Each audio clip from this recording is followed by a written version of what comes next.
zilalu nabil muntaqa sullilat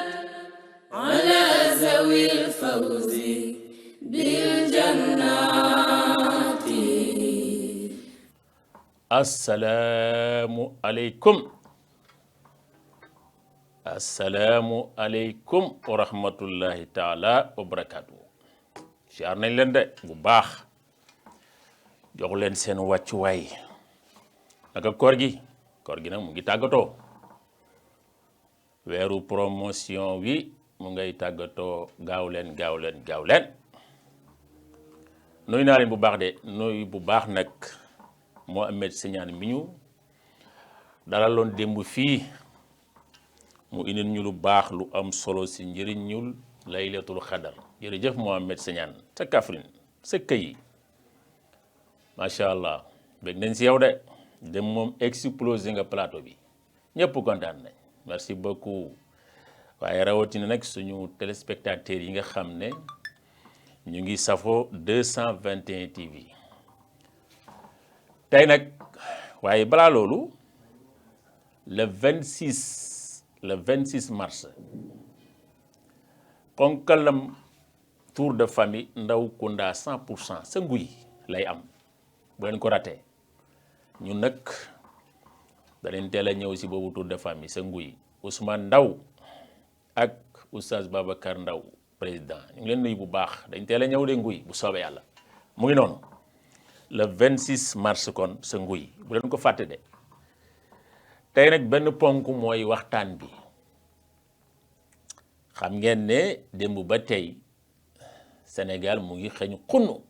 jàppal Cheikh Bara Ndiaye indi Mimi Touré. lépp nag fii lay leeree. Cheikh Bara Ndiaye, xam nga diggante moom ak Mimi Touré, il faut ñu xam lu ko sooke d'abord. waaw li ko sooke, jàppal Bara Ndiaye jàppal Mimi Touré, lu sooke yëfi il faut ñu xam ko fi mbir mi déparé ba li fi mu yegg si démb. mu xam ne empreinte bi gën na kawe, niveau bi gën na yëkkatiku, taal bi gën na baxi. danaa leen indil, damay woo léegi Cheikh Bara Ndiaye. nga man moom mi wax lu leer la, waaye mbir mi mu nga tàmbalee ba ñu épinglé Mimi Touré sa Cour des comptes. foofu la mbir mi déparé. xam nga Mimi Touré Cour des comptes da ko épinglé, loolu moom ñëpp xam nañ ko. da ko épinglé, loxo si poos lañ ko jàpp. loxo si poos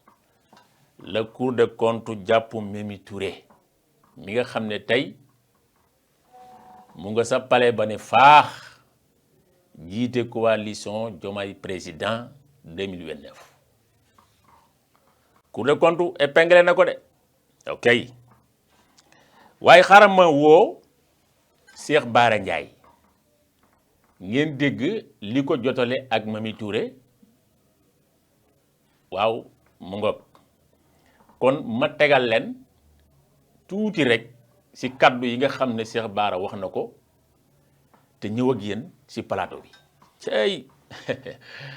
xuloo bii de fekkee naa xuloo bu ne, waaye bii moom mosuma ko gis. te xam naa ne bii moom yoon am na ci wàll ci deux parties yëpp nag. déglu leen léegi. li ma ci mën a wax pour l'instant mooy fan bërki dem suma waa koñ bii man gisuma leen de, mais suma waa koñ ñii ma dëkkal samay dëkkandoo ñoo ne ma ñeenti 4x4 ñoo ñëw ci koñ bi, ñaar taxaw ca koñ bële, ñaar taxaw ci beneen côté bi jàkk ji féete 5 heures du matin. li ma jàpp nag ñu ne taxaw nañ fi lu yàgg doog a dem, li ma jàpp mooy dañoo njortoon ne dinaa génn ci kër gi dem ci jàkka ji. parce que man bu may dem ci jàkka ji man kese may génn dugg ci jàkka ji, ndax suma kër dafa am jàkka, mais da ngay jaar ci mbedd mi laay génn dugg jàkka ji. ñu taxaw foofu lu yàgg doog a dem. deuxième bi nga xamante ne am naa ko mooy am na koo xam ne ci coalition Diomaye la bokk, bind na ci page Facebook am ne député garabu bi bientôt il va mourir. donte masqué na ko malheureusement mais bientôt il va mourir la bind bi mu toogee tuuti supprimer waat poste bi su fekkoon ne ci politique rek lay wax lan lay supprimer poste boobu mais dafa supprimer poste bi mais capturé nañ ko ba am naa ko mi ngi nii ak man même personne boobu bind ne le député garabu il va mourir même personne boobu jeudi bi ma waree ñëw Walfadjri te finalement ñu mujj fomb émission bi ñëwuma moom ay 16h ci bëccëg ay 16h heure bi ma daan enregistré émission bi moom woo na ab journaliste bu nekk foofu ci kër gi ne ko Cheikh Bara ndax ñëw na lu tax ñëwul tey émission journaliste bi ne ko yow kooku loo siy laaj lan moo ci sa yoon ba ngay laajte ndax ñëw na wala ñëwul journaliste boobu moo ma informé ne ma diw moo ma woo di laaj est-ce que ñëw nga wala ñëwoo ba may wax ne ma yow boo ñëwatee di ngay taxawee si buntu kër bi bu ci taxawati parce que lii wóorul même personne boobu moo dem bind ci page Facebook am ne le député il va mourir bientôt loolu nag bu amee xam naa loolu lan la mooy Mimi Touré ci boppam moom moo bëgg a jël suma bakkan te loolu su ma ko waxee man xam naa fu wóor fu ma ko teg te moom mooy yaayu Soram Bandiaki parce que moom moo nekk patron wu Soram Bandiaki moomu nga xam ne ñu ngi koy tudd ci affaire aussi Fulbert police suñu takk der yi ñu fi rayoon mi ngi ci kaso bi nii ñu koy topp ci rey ay nit te Mimi Touré nekkoon patron pendant 10 ans te ñoom ñaar ñoo bokk benn koñ dëkk Grand Yoff kon donc moom su taxawee bërki démb yëpp mi ngi yónni ay nit ñi may wax kanama propos yi ma wax assemblée nationale jëmee ko ci Mimi Touré bu ma ko waxaat parce que ñoom liñ mënta wax mooy man waxuma jomaay dara su ma waxee bébé de la ne parce que Macky Sall man wax naa ko nit ñi daañu ko daan wax fii soxna Batoor lan lañ jublu woon ci soxna Batoor bi mooy bañ dañuy gis théâtre boo xam ne soxna Batoor dafa bañ wujju ñu ne Macky Sall dafa bañ wujju kon mooy soxna Batoor dafa ma tax Macky Sall masa tëj kenn ne ko da nga maa tuddee soxna Batoor. waaw kay tungu ni du teew ñu netaal xam nga lii yëpp su ma ko waxoon sax ñu ne nangam waaye dama indi vidéo am teg ko ngeen déglu bu baax Cheikh Bara Ndiaye voilà léegi nag dama nekkoon si wax leen cas bi nee naa la fii la déparé Mami Touré Cour des comptes épinglé na ko jàpp ko loxo si poos mu daw làqatu si gannaaw président de la république waaw booba ba léegi nag Cheikh Bara Ndiaye wàccul Mimi Touré li mooy affaire bi mais loolu Cheikh Bara moo ko mujjee wax épinglé bi Cour des comptes épinglé Mami Touré Cheikh Bara moo ko mujjee wax mais Mami Touré mooy kan yow loo xam ne Senghor amu ko Abdou Diouf amu ko Ablaye Wade amu ko Macky Sall amu ko te président Diomaye mi du ko am loola mooy lan mooy kenn du wax si yow mais yow Mami Touré téye kii yow yaay kan il faut ñu wax si yow ndax ku boot bukki xaj baw la voilà bàyyiwul Diomaye mi ko fat bàyyiwul Diomaye mi ko fat de waaye bu Sonko doonoon président de la république Mimi Touré bu Sonko nekkoon président de la république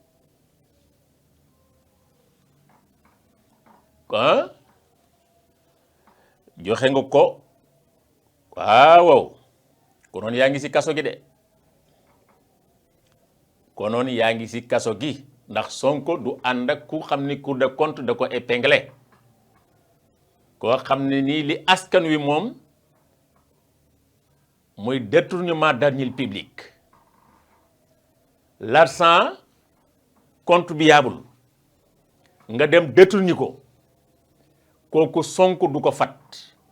déedéet kon bu Sonko nekkoon président de la république waxtu wi yaa nga sa kaso ga walla nga dem def li ñuy wax caution comme ni ko Ndeye Saly Dieng joxe woon parce que Ndeye Saly Dieng bi ko Cour des comptes épinglé dafa dem joxe caution 52 millions pardon et pourtant xam nga lu ñu ko doon toppee 50 millions dong lañ ko doon toppee mu dem cautionner en plus lu ëpp loolu dem toog këram ba bërki démoo njaay la yoon génn seetal ko wecci au avocat am ne ko yaxayta kat li ñu doon toppee sa client dara amut ci kaay nga jël 52 millions yii nga xam ne moom la fi cautionné woon ok très bien nii la patriote di doxee ku bëgg sa réew ak ku bëgg sa waay ku bëgg sa réew ak ku bëgg sa waay nii lay doxee yow Mimi Touré biñ la épinglé da nga waroon a xool ci ñuy épinglé nga dem raxas sa der ba mu set nga door a ñëw konoon dara du la teree bokk mais fi ne bokk nga mais teewul sa der mu ngi tilim parce que setalagoo sa der yoon setalagul la ba léegi dossier bi mu ngi tëdd li tax nag wuy juuloo ñëpp xam nañ ko mooy transhumé bi nga def moo tax demu wuyu ji ndax yéen a ngi fàttaliku Ablaye Wade ña fa nekkoon yëpp defoon tojaange ak i luuxur ñoom Awa Kuddu Njaay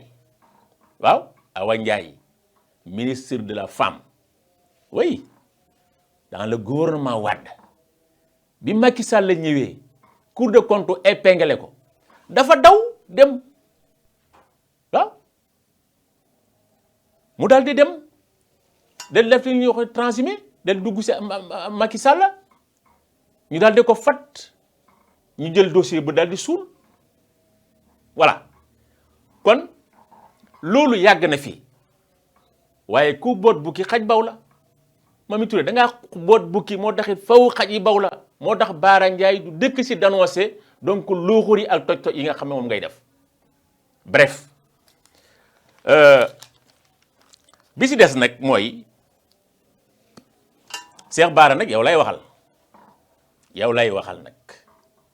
xam nga dégg naa nga wax ba ne am na ñeenti oto yoo gis sa wetu kër alentour benn bu ne taxaw fee bee taxaw fële bale taxaw fële mais loolu moom du preuve wax dëgg yàlla moom loolu moom du preuve loolu moom wax dëgg yàlla Cheikh Bara Ndiaye du preuve ne Mimi Touré moo la bëgg a faat man loolu d'accorduma si waaw parce que ñeenti oto yi yow xamuloo ñeenti oto lan la xamuloo dañuy dox seen soxla wala déet xamuloo ñan ñoo ko fa gaare wala déet man bëgg naa nag wax dëgg yàlla Cheikh Bara Ndiaye sooy def révélation mu doon loo xam ne ni donc luy fàng la ba kenn du ko jeex waaye li nga wax nii wax dëgg yàlla man personnellement convaincre ma moom taxaw rek ñeenti oto yu taxaw rek sa bopp koñ rek nga ne ñeenti oto yi Mimi Touré moo la yónni dañu dafa bëgg a faat sa bakkan non loolu du preuve